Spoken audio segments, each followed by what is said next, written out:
Hello. Apologies for the delay. I'm really hoping that you can see me now. Hello. I can see that I've finally gone live. I do apologise. For some reason, there were some tech problems, so I really hope I haven't lost people.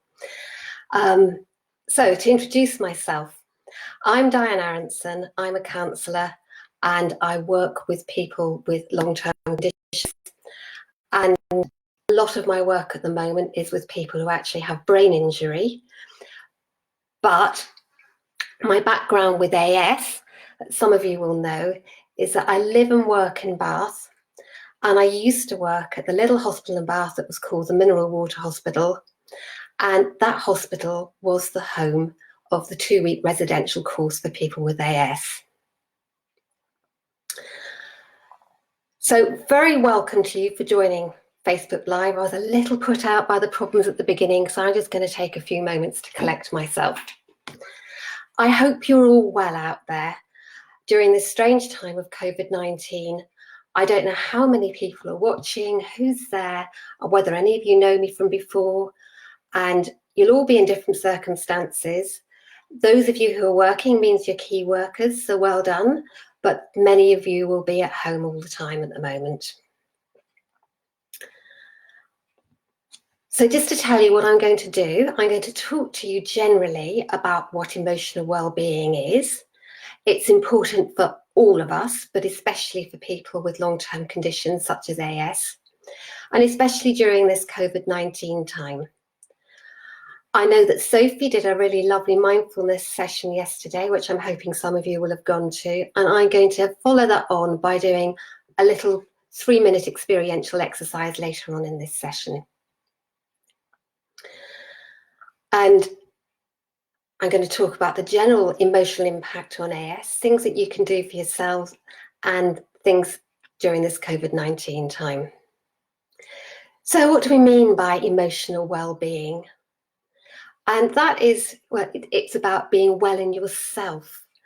And for those people out there who have a physical condition, and I'm assuming that there will also be relatives and friends as part of this, but people who are affected by AS or any other condition, it's really important to just acknowledge the different parts of ourselves, that we have a physical being, an emotional self, a mental cognitive self, and a spiritual self. But there's very much between mind and body, or emotion and body, a two-way movement that goes on. And I'm sure any of you who've experienced long-term pain or fatigue will know that that can affect you emotionally. It can bring you down, it can make you anxious, but I want to acknowledge that it works the other way round as well, that there is an impact on your body from what goes on with you emotionally. And I know that with physical conditions, there can be so much emphasis on looking after your physical self, of managing your medications, there's some great physios out there, and many of you are absolutely brilliant at doing your exercises and your stretches, and you can see results from all of that.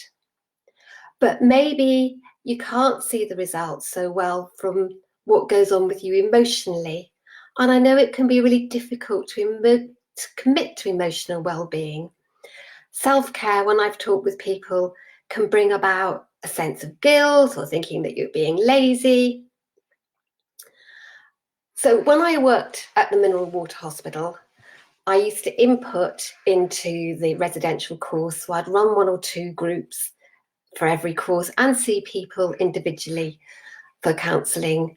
I did this for nearly 20 years. So actually I've met an awful lot of people with AS. And I've got to know you and the differences. You're not all the same, because we're not all the same. Now, AS affects everybody differently. And that's not just because of the physical impact of the condition. It's also because of who you are, your life circumstances. And interestingly, the WHO, the World Health Organization, recognized that the impact of the condition is actually not defined by the severity of the condition itself, but about the impact on a person's life, how the person's life is affected. It's your subjective experience, and there is no right or wrong or better or worse about this. It's just personal to you. Some people, for some reason, are more resilient and can cope with long-term pain, and some people struggle more. And that's the reality of it. I really want to encourage people not to beat themselves up because they don't cope so well. So another example from the World Health Organization is of someone who has a stroke. So not AS, sometimes it's helpful to think away from yourselves. But if you imagine somebody had a severe stroke, spent a considerable time in hospital, had a lot of rehab, it may be that they apparently make a really good recovery and the medical team say, great, you've done so well, you can go home. Internally, that person is thinking, flip, I've had a stroke, it can happen again, and they're developing real anxiety. The family at home pick that up, they care about them, they become very protective. And the person goes home and actually doesn't cope very well, despite having made an apparently good recovery. And that is an example of what goes on inside you affects what goes on outside. And what that has in common with people with longer term conditions is the importance of somebody getting to know themselves with the condition, the process of awareness, and then acceptance, and then moving into adjustment, that some people will have to make changes in their lives. When I talk with people at the Mineral Water Hospital, acceptance was sometimes a controversial word. That for some people, they saw acceptance as giving in or giving up. And I really want to talk later about what I mean by acceptance, because I think it can be an incredibly helpful way forward. So, moving on. So I've just had an email from NASS, so I really hope this is coming through. Your AS is a condition that is here to stay. That's why it's called a long-term condition. It's a condition characterized by chronic pain, very often dreadful fatigue. For some people, they feel the fatigue is worse than the pain. All your life areas can be affected, including work, relationships. And I learn from the people I work with. So there's a really lovely comment from one of our members from years ago who described their AS as being like a rucksack. And that rucksack, she said she chooses to wear as a backpack and not a front pack, which is the description of it not defining you. It's not what people see first. But you can't put the rucksack down. It's with you all the time. And some days that backpack is much heavier than other days. It can be full of rocks. You have good days and bad days. But you know those wonderful hiking packs that you can adjust the straps on? You can adjust how you wear your AS. You can adjust it so that if it fits comfortably with you, it can feel light as a feather on some days, even though some days it's a struggle to carry. And I think that is just a great metaphor about how you manage your AS, how you carry it, and how you're seen with it. So it's not defining, and coming back to my theme of acceptance, as you get to know your AS and know how you work with it, that helps you to manage how you carry that pack. So I'm going to talk a little bit now about the emotional impact that some people experience. And I don't want this just to be a negative thing. It's an acknowledgement, and sometimes it's a relief to have that acknowledged, and then move on to coping and positive things that people can do in order to cope. When I worked at the hospital with people with AS, I used to do a brainstorming session at the beginning and ask people for emotional words related to how they experience life with AS. And I used to do little bets with myself because the first word that came up always was frustration, which is not surprising because there you are with a condition, as I said, with pain, fatigue, it can affect work, it can cause social difficulties. Remember social times when we used to go out and meet people and go to pubs and restaurants? For some people with AS, that's a challenge. It can be a challenge if your neck is affected to know where to sit at a dinner party. And it can affect your leisure activities. I think some of the people I've met who find it the biggest struggle to adjust are rugby players or people who've been involved in other demanding sports. There's uncertainty about the future. There can be anxiety because of that. Your relationships can be affected, including a change in sex life, and the frustration and anger that can come from these things can be really difficult. So I noticed on NASS's Facebook page the reference to the recent study that recognises that 59% of people with AS define themselves as having had some kind of mental health condition. I have periodically over the years looked at research which is little about this.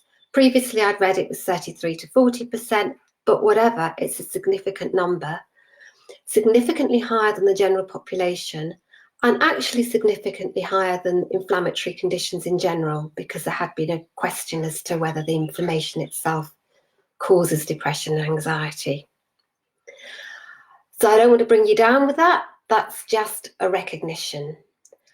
I have met so many with people with AS who are just great at covering up. You're a really stoical bunch. And I know that very often people really don't want sympathy. That's like a negative thing, but understanding is very helpful. And the understanding kind of needs to come from yourself first. So I was just generally listing some of the emotional things that might go on there. In a bigger way, that can lead to quite serious depression for some people, and depression can be a reaction to circumstances. It can be a reaction to the time it takes to get a diagnosis, things to do with loss of confidence, other personal issues. You know, if you have tricky life things going on anyway, and then you add these other things to it, it can be so hard. And coupled with that, very often people experience anxiety about the future, about finances, about their parenting abilities and relationships. Many of these things come from a long-term sense of loss. There is a term called ambiguous loss, which is where you can lose something you might not have even had. So you can lose a loss of a sense of future, but it's loss without a social recognition. It's not a death, but it is a loss of aspects of your life. And without there being a death, there isn't mourning. Instead, you're expected to plough on. All these things are impacted by the age of onset, what stage of life you're at. There are big issues for people with small children, and I can't tell you how many men in particular, women seem to bring other issues, have said, I can't play football with the kids. And the more they talk, the more I realise what amazing parents they are, because they care and want to give that time to their children. So I'm going to talk a little bit about how people cope, because you all have coping methods anyway. You have things that you naturally turn to, and people will naturally turn to, for instance, alcohol, smoking, medication, non-prescribed drugs. But then there are other things like putting more pressure on yourself, just do more. Also, there are things like humour. I don't know what it is about people with AS, but many of you certainly manage to see the funny side of things. And then there are the actual proactive methods where people choose to do something to help them cope better. Positive coping, I would call this. And remember I mentioned the rucksack. Some of this is wow, you know, those rocks are feeling a bit heavy. Can I shift them around, and how do I do that? And one of those rocks today might be that actually you've just got too much going on and you might need to address how to reduce your load a bit. But positive coping helps people to feel in control.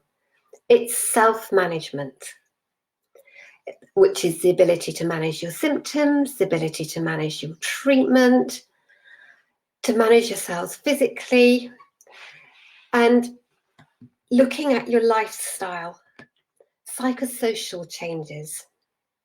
So finding out what works for you, make a list, really sit down consciously and think, what helps me to cope? Is it talking to people? Is it doing gardening? And some people actually find real meaning. They find benefit. One of our people in one of the courses said, we have had to change so many things in our lives. We may actually be more fortunate than those who have not addressed their own problems, and they don't see the benefits in coping. So I think some of the things I was saying about emotional well-being, do you know, that applies to all of us. And 90% of the population are probably not good at looking after themselves. But you've been told it's really important for you to look after yourselves. So that includes absolutely your emotional well-being as well as the physical side. And I'm going to relate a little bit of that to the COVID-19 crisis, in that I think people with AS, strangely, might have an advantage to the rest of the population, because you've already learned how to cope with good and bad days. You've learned some resilience. And there are things like having a daily routine that actually work for everybody in isolation, but my goodness, they work for people with AS. So I used other words like adjustment. Adjustment tends to come after that idea of acceptance.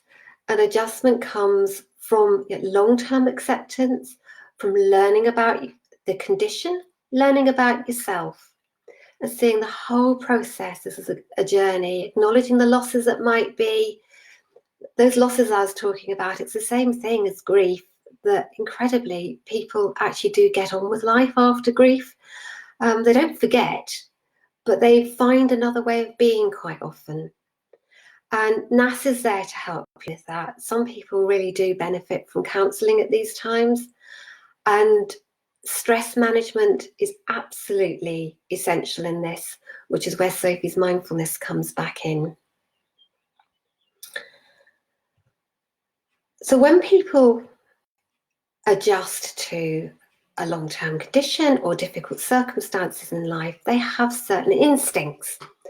Now, the first instinct usually is denial. It is quite amazing that if you pretend something's not there, it does seem to go away for a while, and then it jumps back up to bite you. The next instinct is to fight.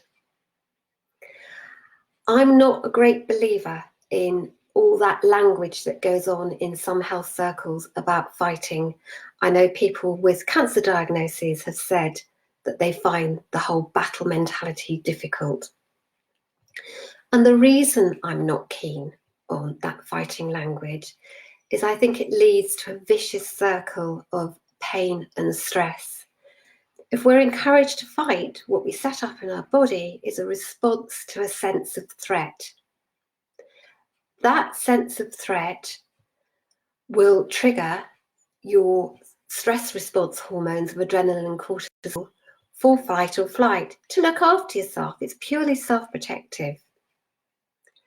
But when you have those hormones going on, there are physical effects. It gears your body up for fight or flight or freeze. So it puts you into a state of tension, ready for action.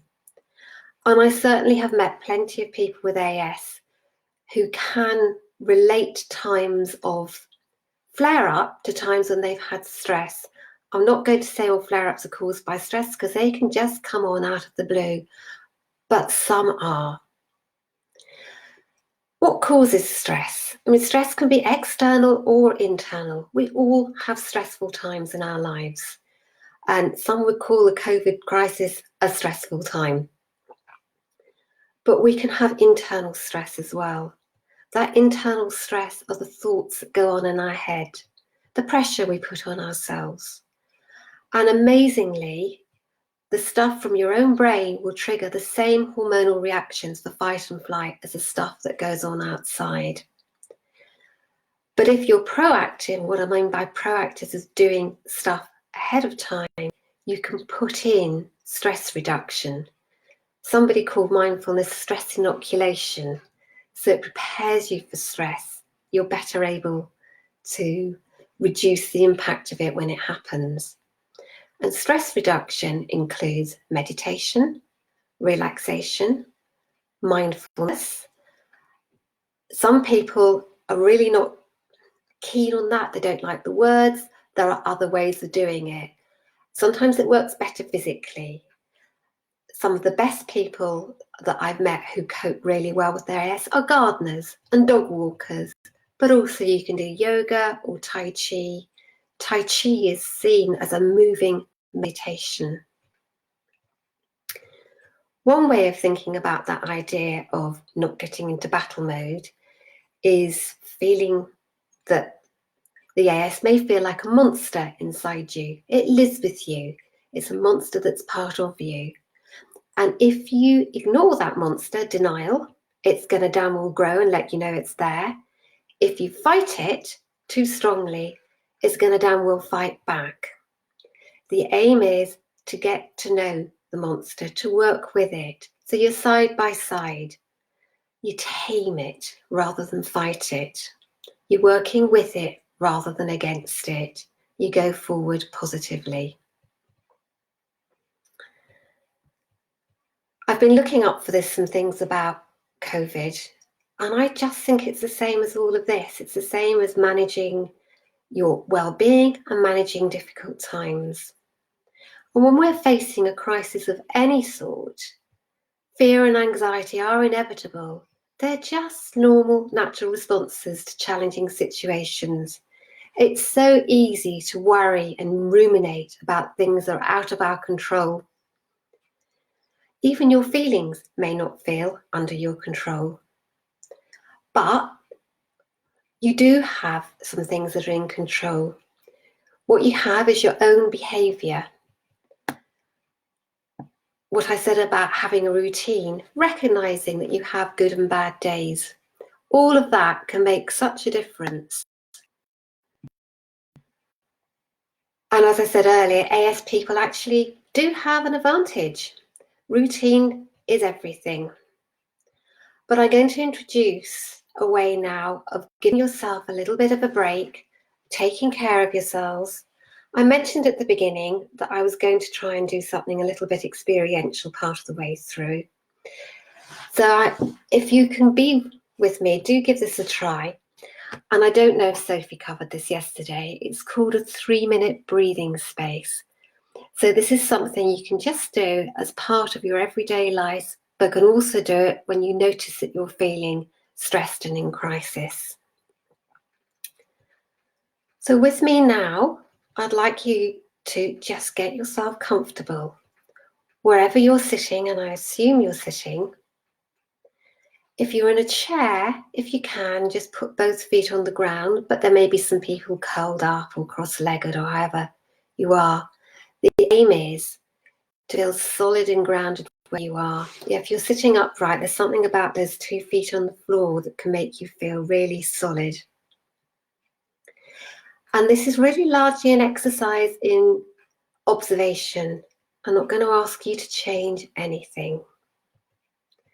So just now, if you feel comfortable to close your eyes, if you don't, find a point in the distance to focus your eyes on. And become aware of yourself and the position that you're sat in. And the first point of observation is just to acknowledge your thoughts, your feelings, and any bodily sensations. Compassionately recognize what is going on inside yourself with no judgment. So notice your thoughts, which might be, there's my mind worrying. Notice your feelings. I'm noticing anxiety and awareness of your body. Just take a few moments, thoughts, feelings, and sensations. Don't try and change anything. And breathe. And then focus that attention, that awareness, onto the sensation in your abdomen, your belly, as you breathe. Just notice your belly rising and falling as you breathe. The sense of it feeling full as you breathe in and empty as you breathe out. But the repetition of breathing in and out, your abdomen rising and falling. And let your breathing settle into a rhythm.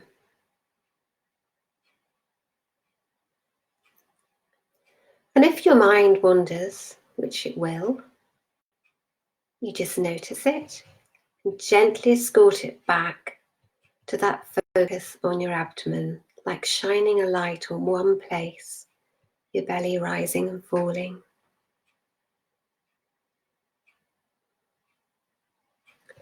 And then expand your awareness out to your whole body to be aware of your posture,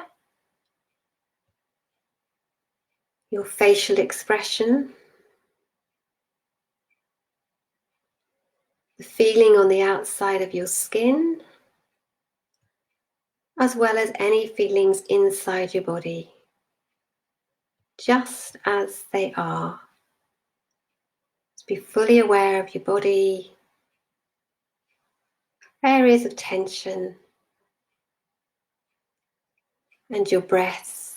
Expand your awareness of your breathing to notice the feel of the air in and out of your nose. And then come back into the room where you are and have a look around and just count 5 things I can see sitting here: a lamp, a vase, a plant, computer, a desk. Go through your 5 senses, feel something. I can feel the desk here.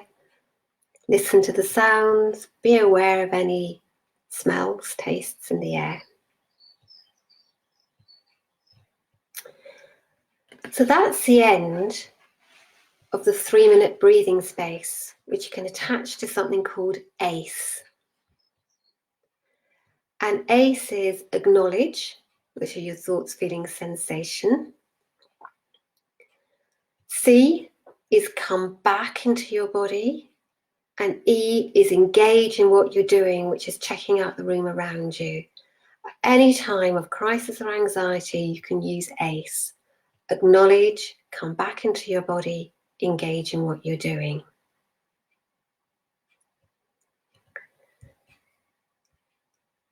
So I have talked a bit about threat, and it's really interesting in this COVID time that as humans, we're part of the group of mammals.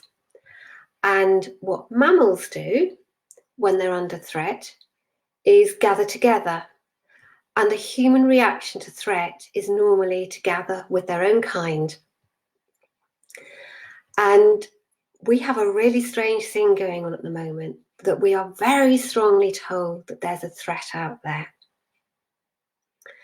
And that threat is actually leading us to feel, we're told the way to protect ourselves is isolation.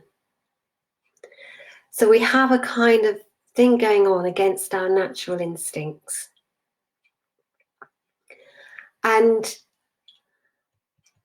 that makes it really difficult to cope at the moment, and that can lead to an increase in people's anxiety. So what's important, one of the ways of coping generally, but you might want to think about now, is how to feel more connected with other people. There's a whole part of neuroscience that's gone on about people's blood pressure being lowered when they feel in connection with people. It's good for your health. And the first level of connectedness is by people emailing, texting. So there are words, and there's so much of people getting in touch with other people at the moment, which is just lovely. But interestingly, there are so many levels of communication lost in that. So speaking on the phone adds to hearing someone's tone of voice. And then these strange video calls that we've all suddenly got used to. I mean, who'd heard of Zoom a few months ago? They do actually help you to feel more connected. It's never the same as being in the same room, but you can see people's facial expressions and you can feel connected. So I'm going to encourage you to do that. But also, I'd like to encourage you, I was talking about writing a list, to take time to think about what works for you. There's a lot of scientific information about calming yourself. I just did that little exercise. But actually, if you find what works for you, it will lower your heart rate, lower your blood pressure, and take the tension out. So for somebody with AS, I would strongly encourage you to put aside time each day to do something that helps you. But part of that is the acknowledgement of whatever's going on at the time. You have such good days and bad days. And bad days are not about giving up, because it can be so overwhelming. But there is something about if you can be side by side with what is going on with you on that day, to be able to acknowledge it, saying, this is one of those days. I've been here before. I've come through it. Remind yourself with the evidence of how you've got through it before.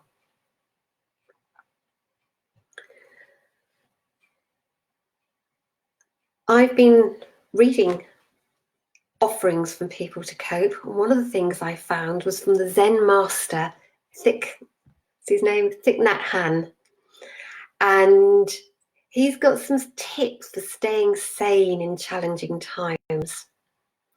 He's got a really lovely 9 points, and I think I've put it as a link that will be on the website. But I just like to read them out to you. These are key teachings on the art of living each day well, but I think they're really relevant for people with AS in general and for people managing COVID or COVID crisis. So 1, guard the morning and start it gently. Train yourself to begin the day with a few gentle breaths and a smile before even getting out of bed or checking the phone. Make the vow to live every day, every hour of the day deeply with compassion. Savour your tea or coffee slowly and reverently, as if it is the axis on which the earth revolves. Follow your breathing, relax the body, look out the window, listen to your heartbeat. Now, this is nothing less than actual meditation. And sorry, I got distracted by something coming in. This is nothing less than meditation. But some people don't want to call it meditation. It's doing something with full awareness. 3, enjoy every step of breakfast making. So this is more gentle awareness. Life is made of small moments. There is nowhere to hurry to, nothing to get done. This is it. Enjoy the presence of loved ones and the wonder of having enough to eat. When you're ready to work, work. Free yourself from distractions and cultivate one-pointed mind. Now, work might be activity, it might not be paid employment, but it's whatever you do that has meaning during the day. But don't forget to take care of your body while at the computer. Set a bell to sound so you can stretch every 30 minutes or so. Take time to walk in mindfulness. If you're able to go outside, it's so important. Go out and get in touch with nature. If you're in a town, there are trees around, there are birds singing. People are talking such a lot about the bird song this spring. It's wonderful. If you can't get out, if you're indoors, actually try slowly walking around. You can call it a slow walking meditation, or you can just call it a break where you breathe and notice every step. It's a powerful way to release tension and anxiety. Take a nap after lunch, 20 minutes, and I would quite strongly say no more than 20 minutes, because sleep is also so important and it can affect your sleep badly at night if you have a deep sleep at lunchtime. The alternative to taking a nap is practice deep relaxation. So take 10 or 15 minutes of focusing on releasing tension in whatever way works for you. And it's incredible how at the end of that 10 or 15 minutes, while you can feel a bit groggy, afterwards you feel bright and alert. It sets you up. Nourish yourself. Nothing can survive without food. Fear, anxiety, and despair may be fed by what we read, see, and hear. So I'm going to add to that one problem during COVID is the amount of news that people are watching. And that feeds our fear, anxiety, and despair potentially. So stay in touch, be aware of what's going on, but notice how much time you are giving to worrying, being aware. You know, we are out of control of what goes on in the world. We cannot control the pandemic. We can't control government reactions. We can't control people's reactions to the government. So just be aware of that and put it aside. Give yourself a break before bedtime. So talking about feeding, our compassion, trust, and gratitude can also be fed by choosing inspiring books, music, audio, conversation, acts of kindness. Number 8, he says sweat every day. Well, you know that exercise is really good for you. So exercise is good for the AS. It's also very good for releasing tension, burning up that nasty adrenaline. And he says that in their centres, the monks do exercise every day. He says it circulates their energy and helps them stay healthy. Number 9, reach out to loved ones. Let them know you are there for them. Ask what their deepest hopes and fears are. You could do an old-fashioned thing like write a love letter. Tell people you love them. Forgive those who need forgiving, and don't miss this stark opportunity to heal wounded relationships.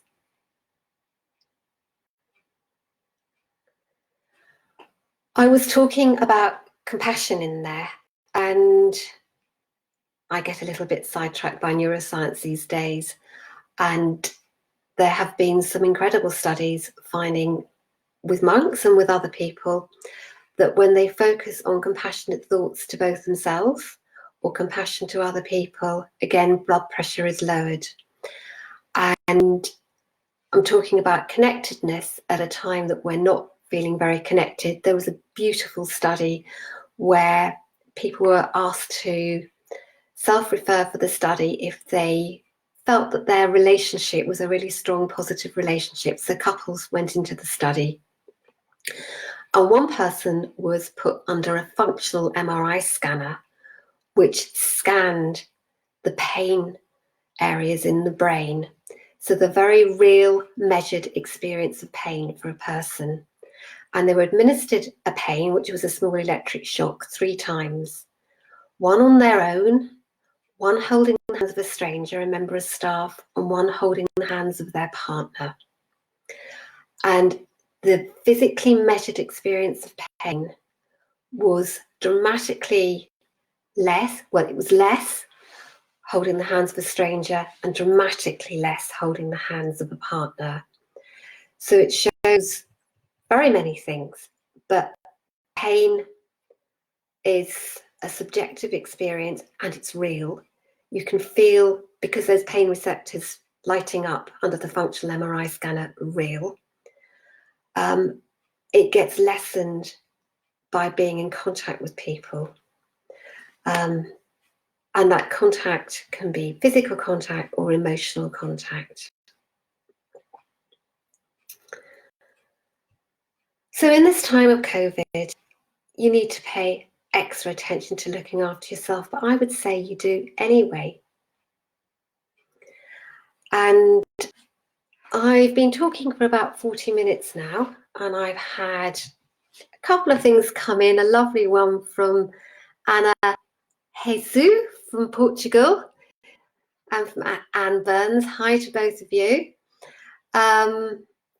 I have a couple of therapies I can recommend. One is called acceptance and commitment therapy, which is being used a lot for people with long-term conditions. I just found out that people with multiple sclerosis actually were given a talk from, it's called ACT, an ACT therapist last week, and compassion focused therapy.